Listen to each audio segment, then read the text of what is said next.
किराएदार बेटा। उठ जा नालायक, सुबह के 8 बजने को है, तुझे एग्जाम नहीं देना क्या? थोड़ी देर और सोने दीजिए ना पापा। तू उठता या फिर मैं तेरे ऊपर पानी फेंकूं? रोज गधों की तरह सोता रहता है, पेपर की कोई टेंशन ही नहीं है। और एक हमारा समय था जब हम पेपर में फेल होने के डर से रात भर पढ़ा करते थे, सो ही नहीं पाते थे। तो क्या आप उसका बदला मुझसे लेंगे? मैं 15 मिनट बाद उठ जाऊंगा, आप प्लीज जाइए, मुझे डिस्टर्ब मत कीजिए। इतना कहकर रौनक रजाई ढककर फिर से सो जाता है।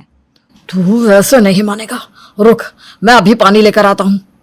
बस फिर क्या था, इतना कहकर वो भागते हुए बाथरूम में जाते हैं और पानी की एक बड़ी सी बाल्टी लाकर रौनक के ऊपर फेंक देते हैं। पानी पड़ते ही रौनक झट से उठ जाता है। ये आपने क्या किया पापा? अब तो उठेगा नहीं तो यही करना पड़ेगा ना। वैसे थैंक्स डैड, आपके कारण ना अब मुझे नहाने की भी जरूरत नहीं पड़ेगी। चलिए अब आप माँ से बोलकर मेरे कपड़े निकलवा दीजिए, तब तक मैं ब्रश कर लेता हूँ। वैसे कल ना आप एक काम और करना, नहलाने के साथ साथ मुझे ब्रश भी करवा देना। ये ब्रश करने में ना मुझे बहुत आलस आता है।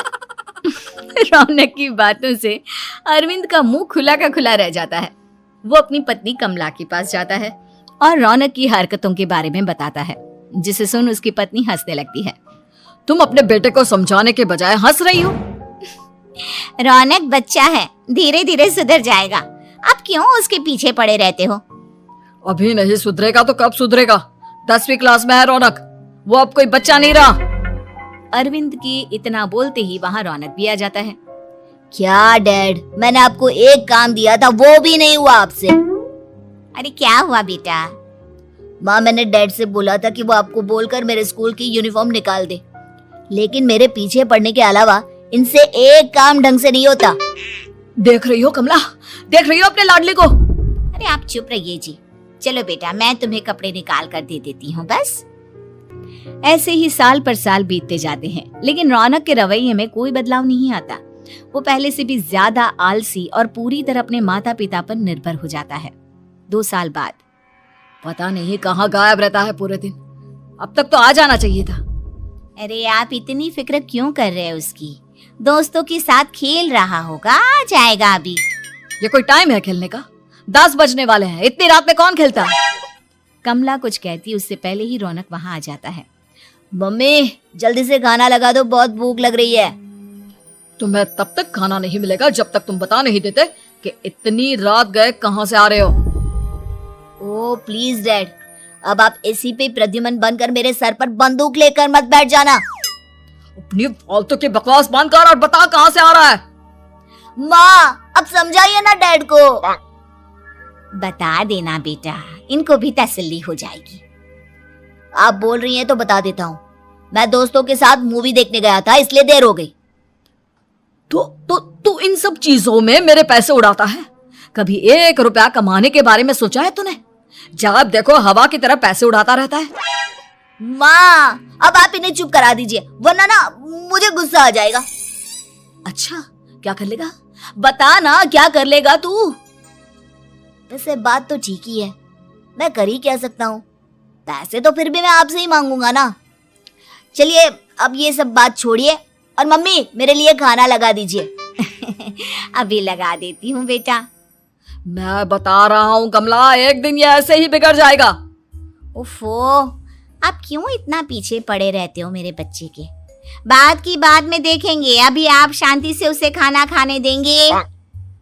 अगले दिन डैडी मुझे 10,000 रुपए चाहिए। हाँ? अब इतने पैसे क्यों चाहिए तुझे? डैड आप बिना सवाल किए कभी पैसे नहीं दे सकते क्या? जब तक तू बताएगा नहीं तुझे पैसे भी नहीं मिलेंगे। अरे अब आप अपने बेटे को पैसे भी नहीं दे सकते? नालायक, तेरी उम्र के लोग नौकरी करते हैं और एक तू है जो नौकरी करने का नाम ही नहीं लेता कभी। आप लोगों के होते हुए भला मैं नौकरी क्यों करूं? अरे हम कब तक पैसे देंगे तुझे? तुझे भी तो अपने पैरों पर खड़ा होना होगा ना। कौन सा उधार के पैरों पर खड़ा हूँ? अपने ही तो पैरों पर खड़ा हूँ मैं। इसी तरह रौनक दिन प्रतिदिन लापरवाह होता जाता है उसकी लापरवाही को देखते हुए अरविंद और कमला अपने बेटे की शादी कराने का फैसला लेते हैं और 1 महीने के अंदर अंदर ही रौनक की शादी मेघा नाम की लड़की से करा देते हैं। शादी के कुछ दिन बाद, रौनक, मुझे एक अच्छी सी साड़ी चाहिए, आप ला दोगे ना? हाँ, क्यों नहीं। कितने तक की आती है साड़ी? यही करीब 5,000 तक की। तुम चिंता मत करो, मैं आज ही डैडी से पैसे मांगकर तुम्हारे लिए साड़ी ले आऊंगा। आप कब तक ऐसे ही अपने पापा से पैसे मांगते रहेंगे? कोई अच्छी सी नौकरी क्यों नहीं कर लेते आप? अरे डैड के होते हुए मुझे नौकरी करने की जरूरत ही क्या है? पर आप ऐसे कब तक उनसे पैसे मांगते रहेंगे? कुछ आपको अपने दम पर भी तो करना होगा ना। अब तुम भी बाकी लोगों की तरह मुझे ज्ञान देना शुरू मत कर देना। साड़ी चाहिए ना तुम्हें, मिल जाएगी बस।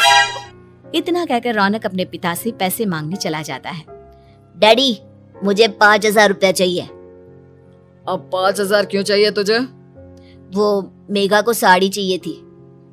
अरविंद आगे बिना कुछ कहे चुपचाप उसे पैसे निकाल कर दे देता है। कुछ दिन बाद, तुम्हें नहीं लगता कमला, रौनक हम पर पहले से भी ज्यादा डिपेंड हो गया है?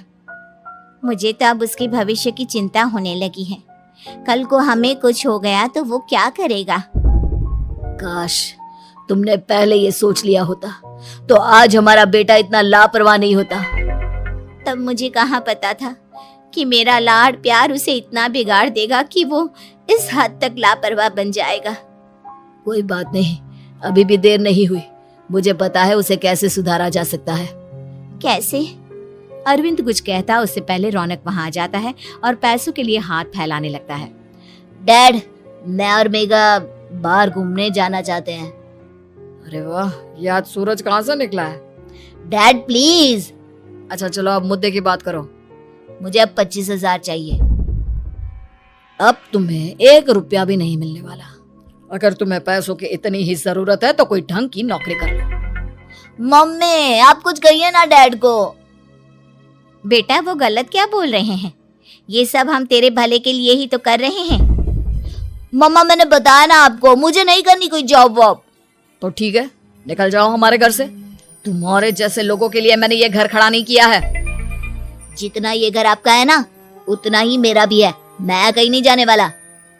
जाना तो पड़ेगा ही तुझे, क्योंकि अब मैं तेरा कोई भी खर्चा नहीं उठाने वाला।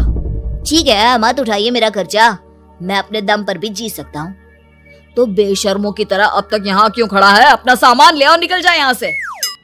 रौनक पैर पटकते हुए वहां से चला जाता है।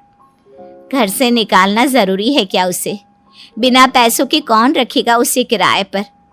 अगर उसका भविष्य सुधारना है तो हमें अपने दिल पर पत्थर रखकर ये कदम उठाना ही होगा।